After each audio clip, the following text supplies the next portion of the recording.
cô. Ồ baby hay baby ấy, mua baby ấy. Baby nó mua ấy. Eric. Nè baby nó mua ấy. Baby Xixian ơi. Baby xiên xiên. Hay cho baby mua chết mua ấy. Baby mua chết mua ấy. Hả?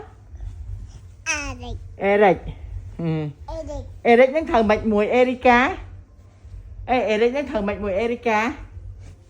Hả? Eric những thằng mạnh. Má lột. Hả? Mama lột. Lột. Mama lột. Lột thôi mấy. Mama cho. Mà cho hay. Ôn lột đấy. Mama lột ăn chinh. Cho hay xuống à? Cầm lột cho hay cho. Ê na baby chú ấy nè, baby đi chú ấy.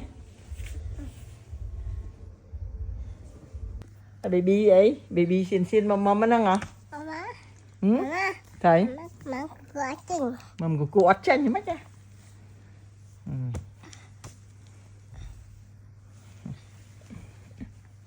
Mới nè tiền phôi ạ, tiền phôi bị steam. Giờ mau cái thơ, cái thơ baby.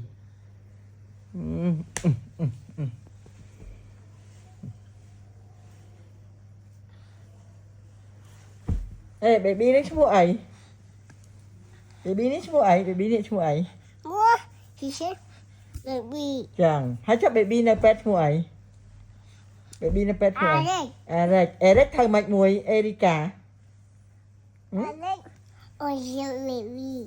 Ồ, ôn xiên baby. Eric thằng brother xiên men á. Brother bà ấy kế, bà Erika. Bà Erika. Ồ, chắc Erika thằng mạch sister. Erika sister Eric. Men á.